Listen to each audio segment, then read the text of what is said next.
Hey everyone, this is LYS from Laddering Your Success, and you're listening to the LYS Podcast. Hello, folks. Welcome to EduSteps, the mentoring podcast that's here to help you and your child climb the ladder to success, powered by Laddering Your Success.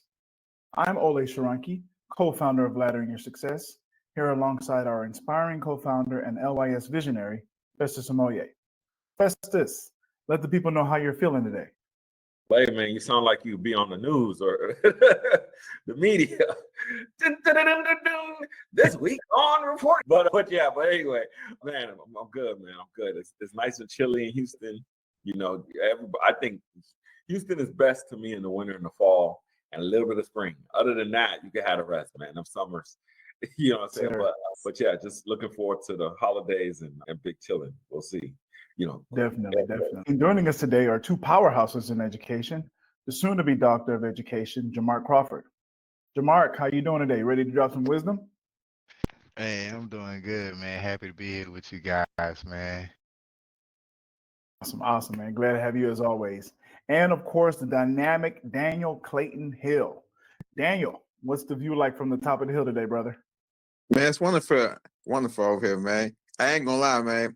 When we first came on, I was thinking the same thing the Fest was thinking. I was like, man, who's this dude, man? The anchor man? From number 11? He was so professional. Here at 5, crazy accident here on the I-10 corridor. 16 cars. All right, folks. So here's the big question. Should your child get tested? For what? Great question. And we're going to dive straight into it. If you've ever wondered whether something might be holding your child back in the classroom, I want you to listen to what we're going to be talking about today. Stick around because we're going to be unpacking everything you need to know to help your child thrive. Guys, I don't know if y'all knew this, but 1 in 5 children in the U.S. struggles with a learning or attention issue, but many times they go undiagnosed. And so I wanted to talk a little bit of my experience with this, and we've talked about it before, but just as we're wrapping up, it's a good thing for us to talk about. When I was around the 2nd grade, well, I've always had these issues. I was one of those kids that was always up, roaming around the classroom while the teacher would be teaching. And since we've all worked in education, that's like a major no-no, is we don't want kids up while the teacher's teaching. What does that do? That distracts other students. Other kids are like, he's walking around. I want to walk around too. What's he looking at? And for the child's not paying attention. And so it was something I dealt with for a long time. And eventually they tried to bring someone to come get me tested, or they monitored me in class. And they brought my mom in one day and they said, hey, we think your child has ADD, attention deficit disorder. I'm not sure if ADHD was the thing then, but that's the name they gave it. My mom vehemently disagreed. She was like, ain't nothing wrong with him. Leave him alone. He's just a kid. That's just what kids do. And so it began this pattern of, just me really, really struggling to focus in class. I was a good student when I was focused, but those moments were very far and few between. Something that I struggled with going into high school. I wasn't the best student. Actually, I was actually not a good student at all in high school. It didn't start coming together for me until college, when I was able to make those connections and say, all right, if you study, you make good grades. It works. And so as I became older and I started working in accounting or, became a bartender, even when I was a teacher, I've always noticed that I've struggled with being able to just focus on a task for a particular time. And even as we've grown here with LYS and, with my day-to-day job, there's a lot of moving parts that happen in between us, right? And being able to focus on certain things has steadily become an issue. So as I was talking with the therapist, he said, it looks like you were dealing with the hyperactivity portion when you were younger. And when you became an adult, you were dealing with more of the attention issues. And for those of you who have heard of Andrew Huberman did a great podcast on this a couple of weeks ago. So if you have a chance, go ahead and listen to him after you've listened to us, right? But I just want to go over some stats and then we'll go over some questions here. Okay, guys?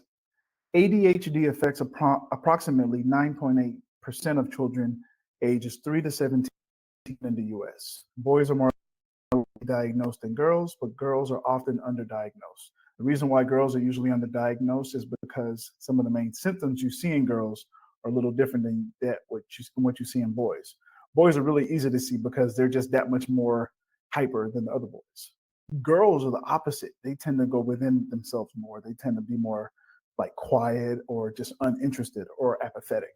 And that's usually how it shows in girls. Autism spectrum disorder, 1 in 36 children are diagnosed. Learning disabilities like dyslexia, about 5% of the US children are diagnosed. Oftentimes overlaps with ADHD. Now, one of the things I want us to kind of talk about is lower income families, right? Or socioeconomics of it.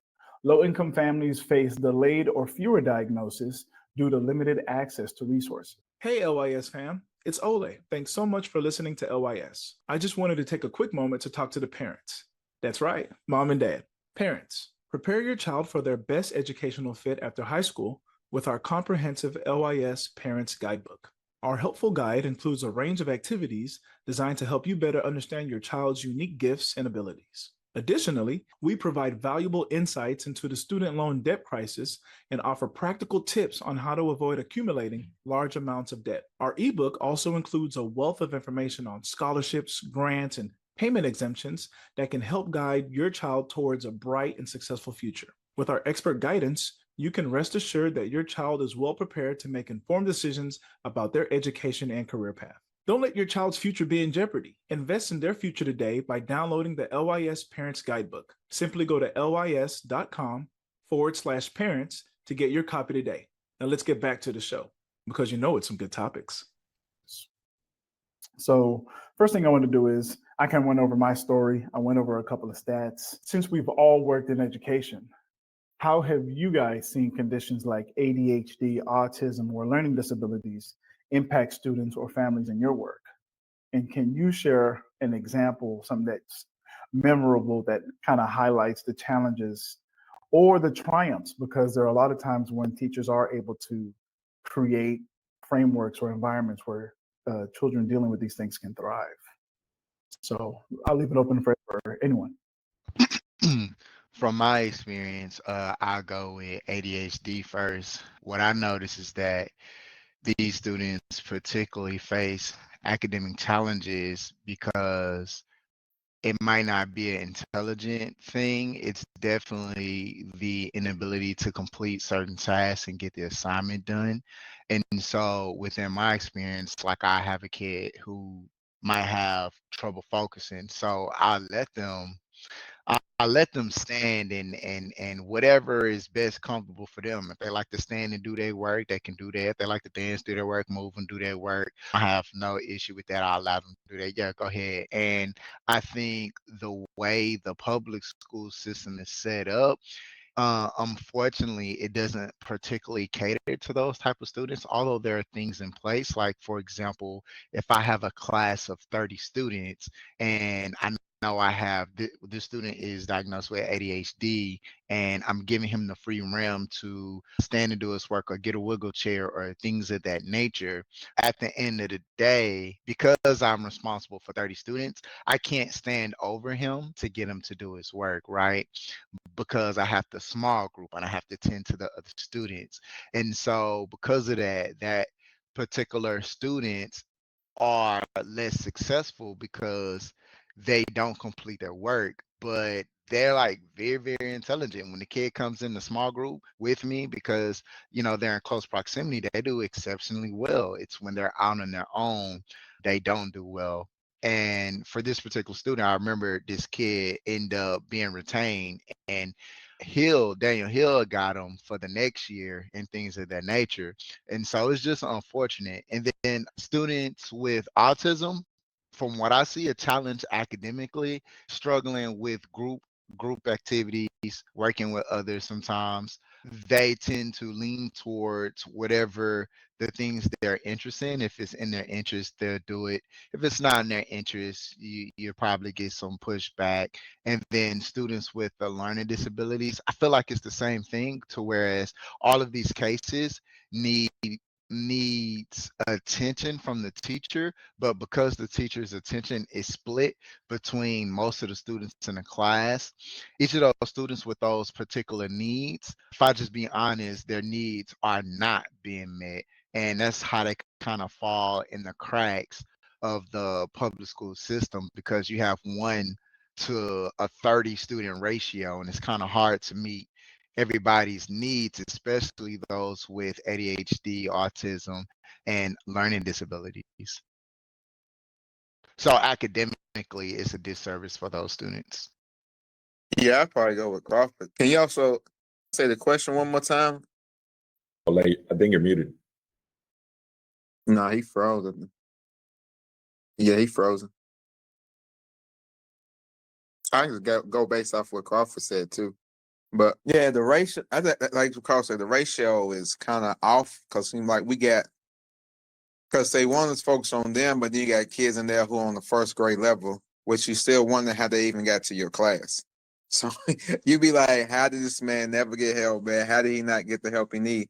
Now they only, actually, Crawford probably tell you kindergarten class. They'll take a test and they take their time to fail.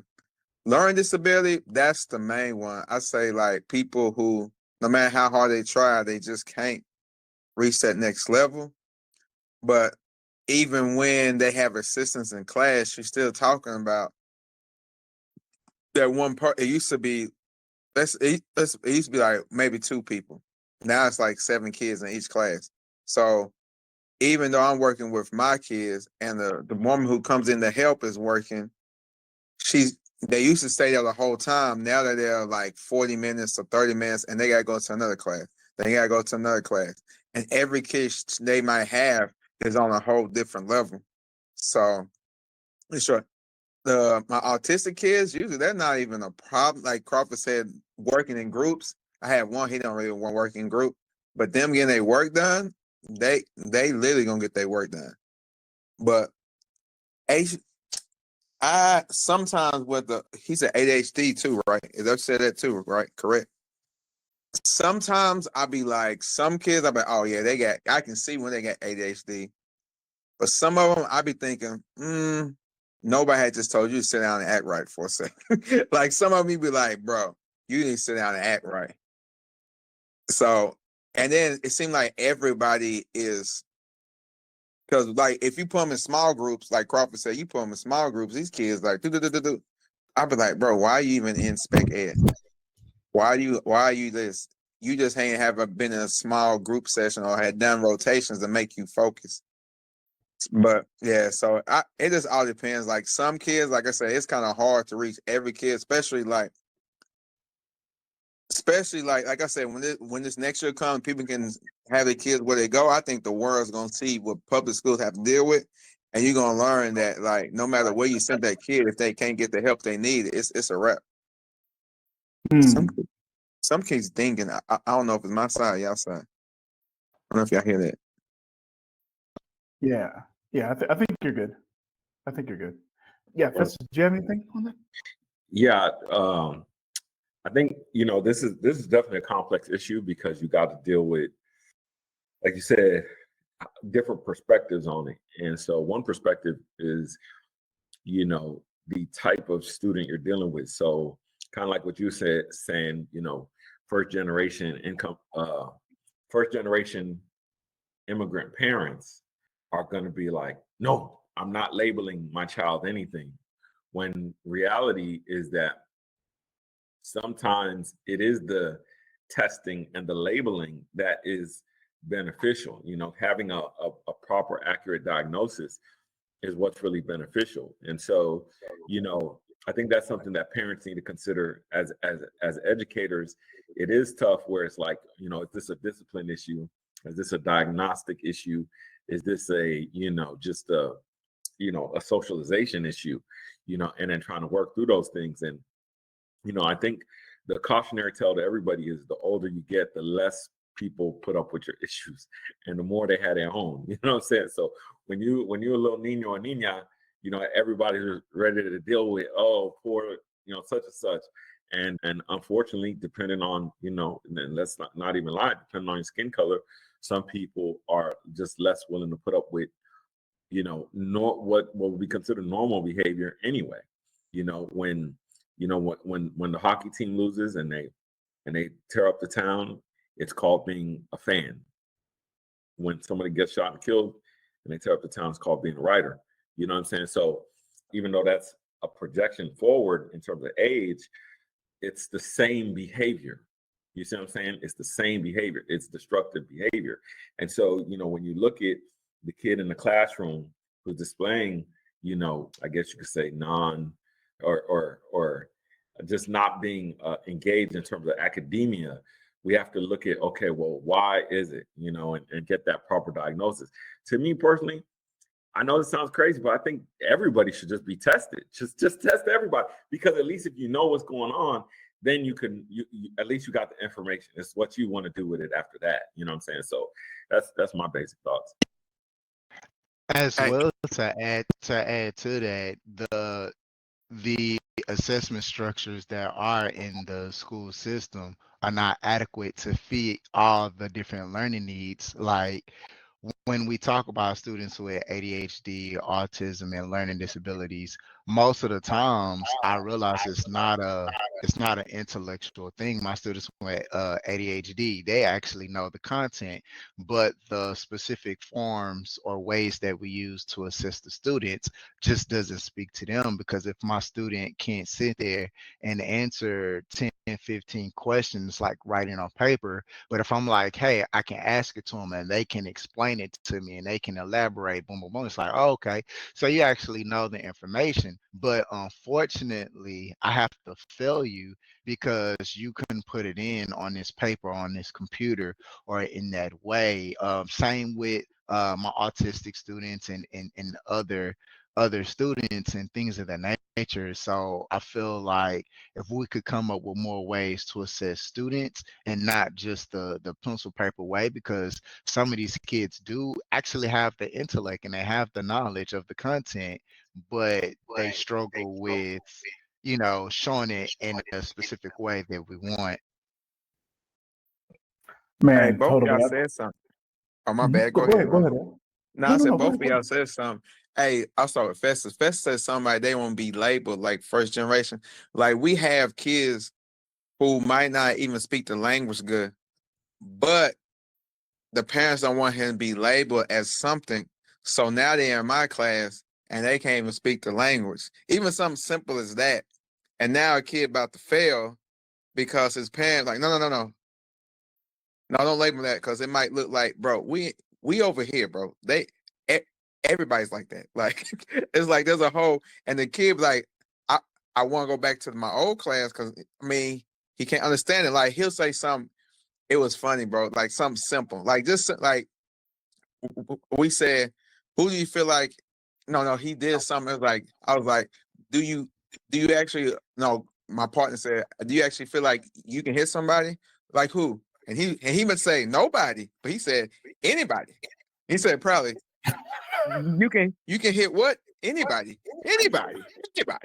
And he just knew he was saying nobody. Bro, I couldn't even hold it because I was trying to be serious. And I think his friend told him, he's like, oh.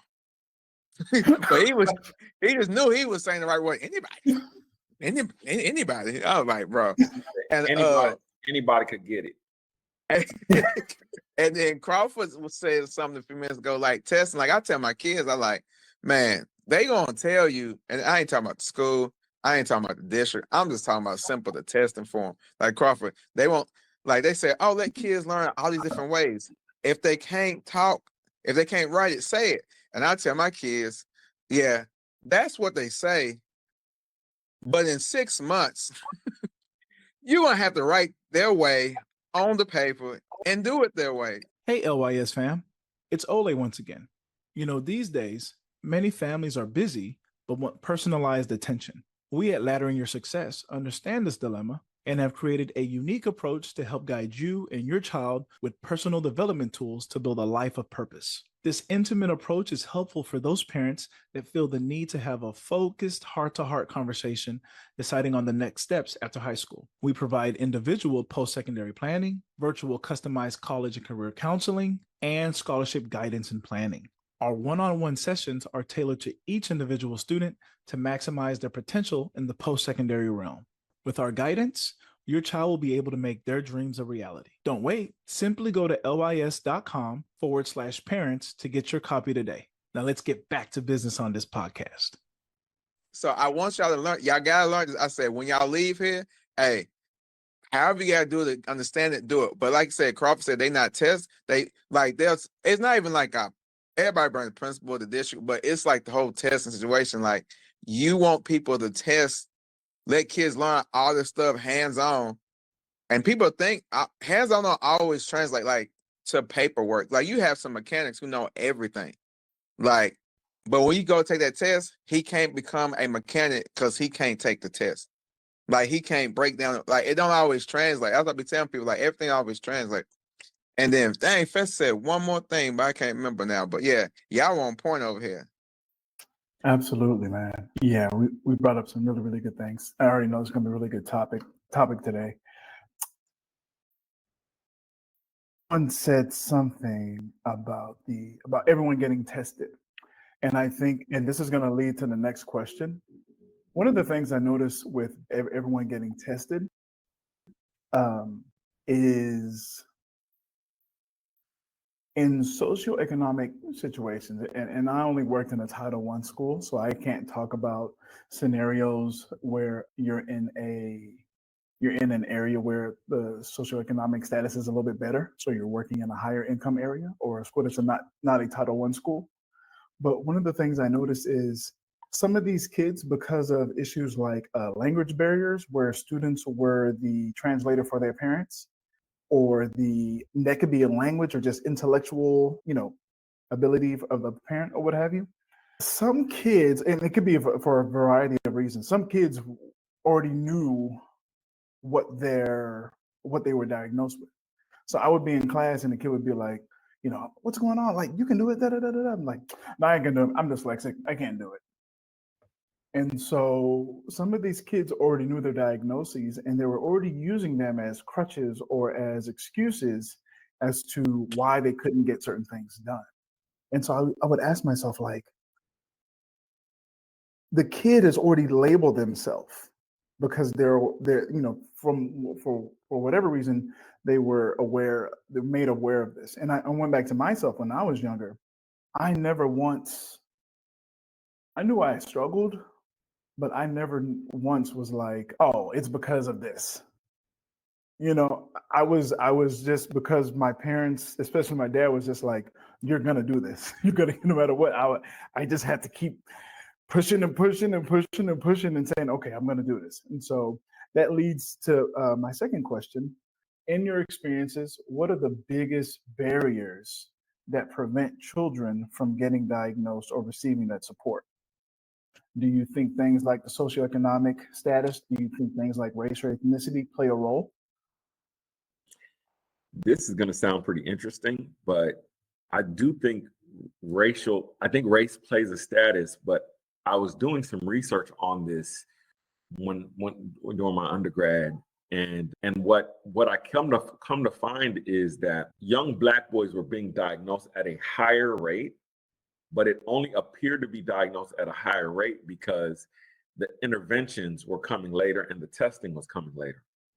So what ended up happening with, just other kids, since they were tested and medicated, kindergarten, first grade, by the time they're third, fourth, fifth grade, they've already been able to develop some patterns with their parents and with, the school and things like that. Whereas some of these other students, because they didn't get tested. So let's say they had an opportunity, maybe it wasn't a documented opportunity to get tested. So the parent, oh no, I don't want to get tested. And the teacher didn't say, okay, parent was offered, declined, whatnot. What ended up happening was these kids, and this is, again, with all data and research, it's always lagging behind, but these kids were getting tested in third, fourth, and fifth grade. And by then they had become academically behind as well. And so the thing is, that was an interesting thing that the research brought out, was like, man, if these kids got tested earlier, they probably could have got earlier interventions. They'd probably be on closer on the grade level in terms of academia, and then they probably have better academic outcomes. So I thought that was interesting. I think part of it is, again, when you look at it, there's so much that played into American public education. You know, when you had integration, you had the assumption that people can learn. Why? Because a lot of, and this is where, you know, to me, this is why we have to really watch where we get our theories from, right? Because if you look at the basis of most Western, particularly American academic theory, from a scientific perspective, we look at what's this dude? Only the strong can survive. Dang, his name just slipped my mind. Golly. Not Darwin, right? Yeah, exactly. We look at Darwin. Sure, okay. And we teach, thank you. We look at Darwin and we teach Darwin and Darwinism. But one of the thoughts behind Darwinism is that there are categorically hierarchy in terms of race. And so, and a lot of people have not went and read all of Darwin. Go read all of Darwin. Darwin is the basis for most racism. Because the thing is, what he did was he said, well, let's categorize the races as well. And this is why this is an inferior race versus a superior race. And because of that, when integration happened, the thing that was what was promoted, when you look at so many different areas of society, whether through religion, whether through economics, it was these darker hue people live in the jungles, or they live in quote unquote underdeveloped areas, not looking at the mass of Black people, but just looking at the ones that they needed to justify, the ones that they needed to justify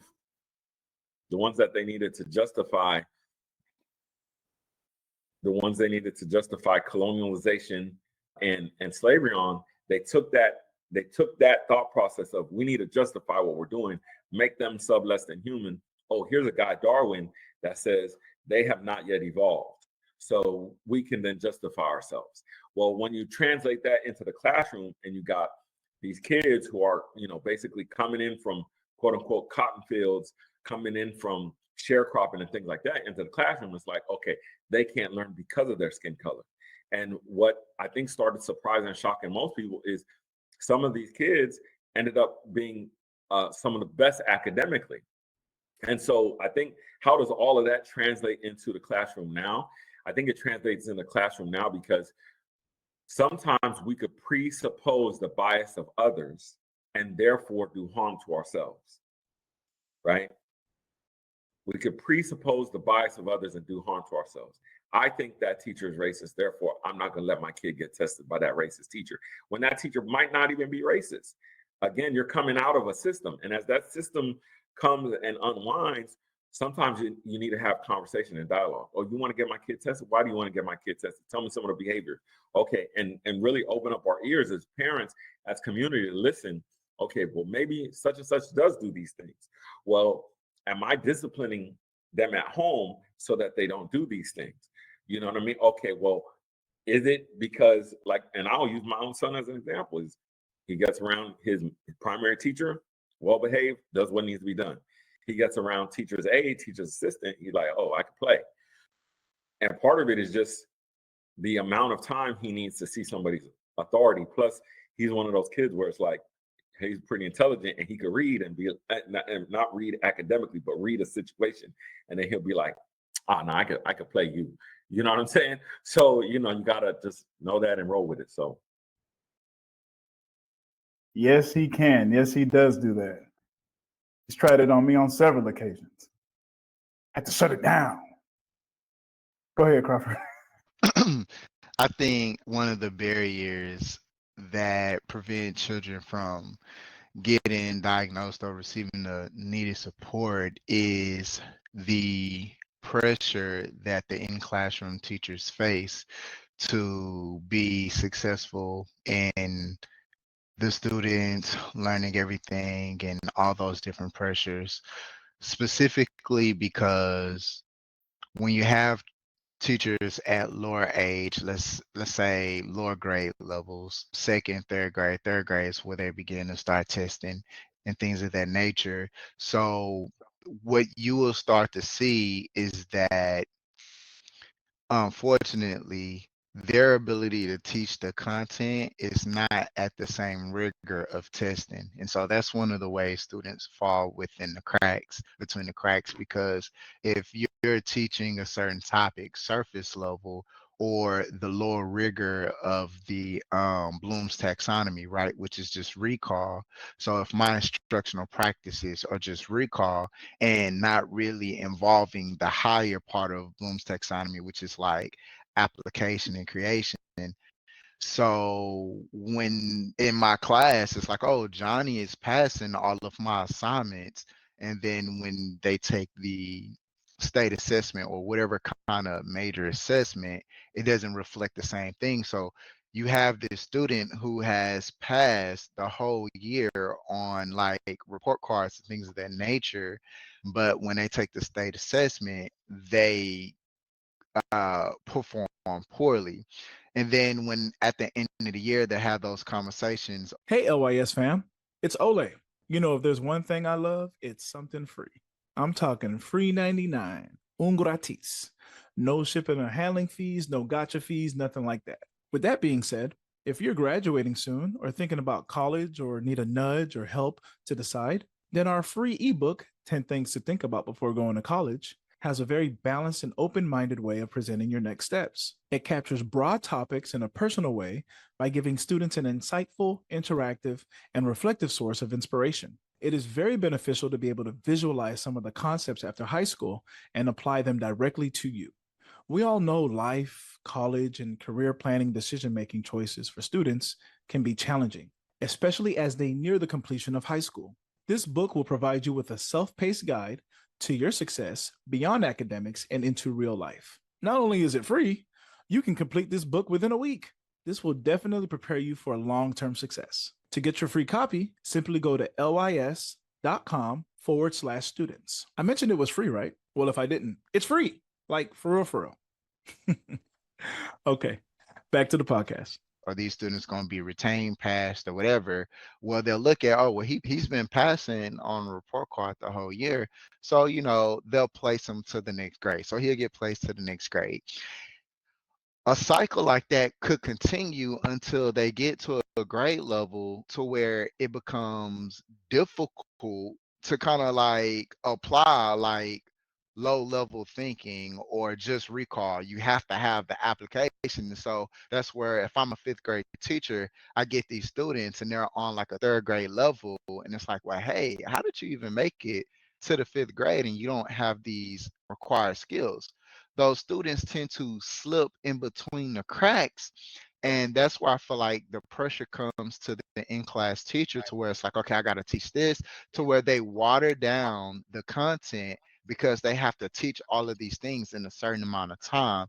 And you have kids with mixed abilities. You have some kids that get it and they can apply the high level thinking to these concepts, and other kids, they need more support and they fall through the cracks and they don't get their support. So that's one way that they don't get their support. Another way is that miscommunication between schools or school. So when I have a kid who makes it to the end of one grade and it's time for him to transition to another school. You know, different districts have different policies. So for this particular district, at the end of fourth grade, the students would transition to intermediate. Well, if this school didn't properly communicate with the intermediate saying, hey, well, this kid gets these type of services and this and that. I've seen that happen for many students to where the parents are advocating and say, hey, my child needs to get such and such services. Have they started? Well, school started in August and it's like October and they're asking me, and I'm like, all right, well, let me check into it. That kid is not receiving the services. So now I got to communicate with whoever I got to communicate with. And that's going to take time because they got to go run this and this.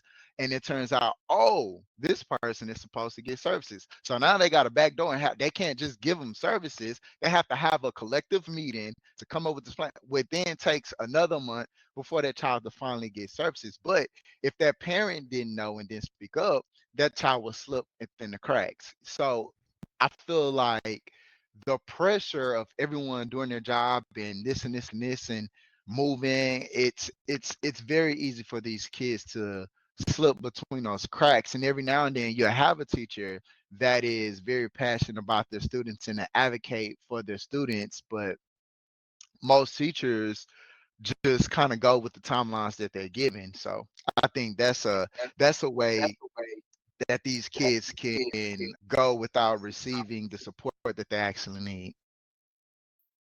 Man, you just gave a ton of academic bars right there, like off the chain, bro.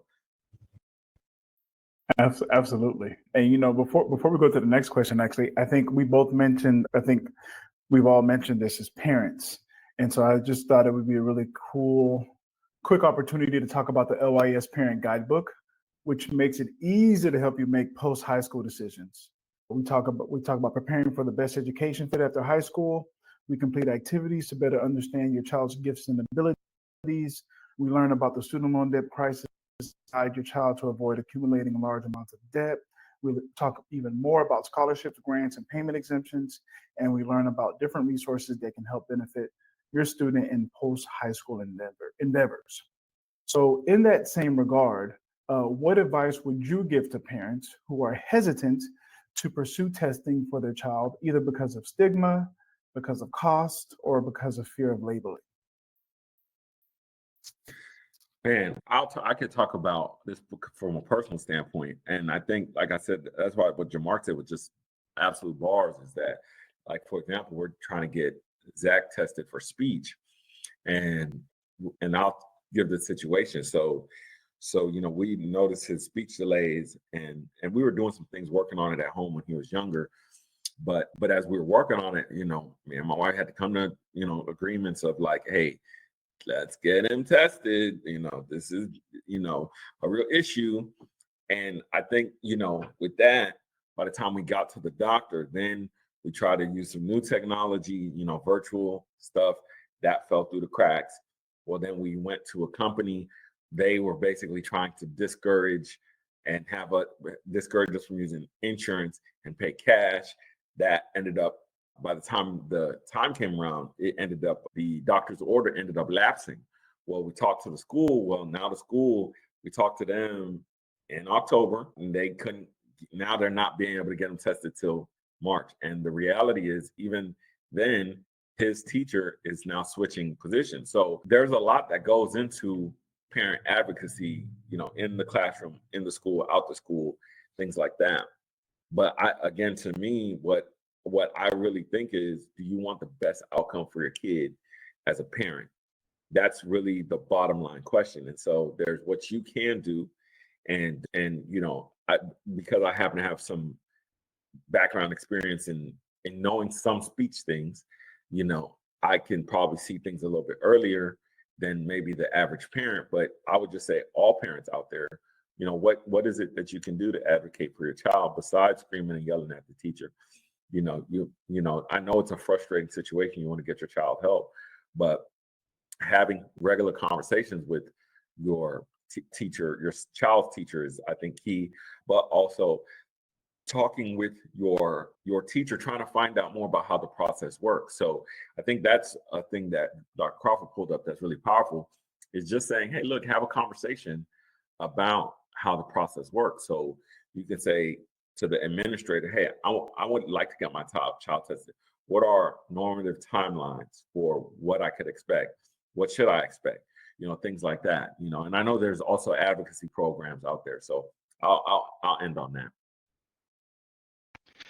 I think the advice that I would give is to look at testing as a way to make informed decisions, and not as a something that's daunting on the student, that's bad, right? Because if I'm aware of whatever conditions or situations that affect my students' learning and academics, then I can use that information to give my student the support that they need. And that will allow me to make informed decisions instead of being worried about my child being labeled.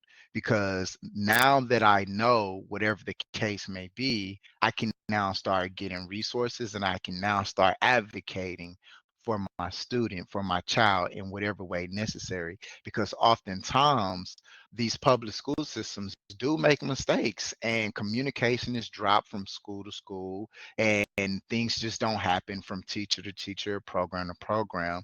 But if I know my student's specific condition, and I know my rights, and I know the laws, then I can now advocate for my student, and I can now use this information to make decisions that best suit my child. So I would say don't look at it as a bad thing, just go for it so you can be aware, and then you can take action, proactive action. Wonderfully said. Wonderfully said. Here are a couple of things to look for if you're a parent and you're not sure, or if you're having questions with your child. Do they have difficulty staying focused or sitting still? Are there challenges in social interactions or repetitive behaviors? Struggling with reading, writing, or math despite effort? Yeah. And so one of the things you can do, if you want to advocate for testing, you can start by talking to your school counselor or your pediatrician, your child's doctor, or you can request an evaluation through the school. There is a law that guarantees for free testing for disabilities. All right.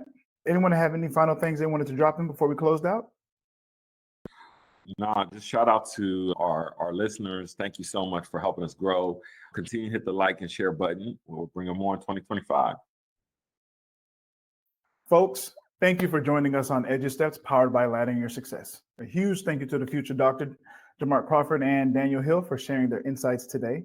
Remember, understanding your child's learning journey is a step toward unlocking their full potential, and you're already making that happen just by tuning in. Your next step, start small. Whether it's observing your child's learning patterns, asking questions, or reaching out for resources, every step matters. Visit our website for tools and guides, and connect with us on YouTube, Instagram, and TikTok for more practical inspiration. If you found this episode helpful, be sure to like, subscribe, and leave us a review wherever you're listening. Your support helps us reach more parents and educators, empowering them with the tools to make a difference. And don't forget, you're not alone in this journey. Together, we're creating brighter futures one step at a time. Thanks for listening. And as always, keep climbing that ladder to success. Festus, hit them with the phrase that pays. So listen, there are legitimate excuses for not going to college. There's no legitimate excuse for not getting an education. This is Laddering Success, and we're going to see you on the next episode. Y'all be blessed now. Next time. Oh, you still there? Well, thank you so much for listening to the LYS Podcast.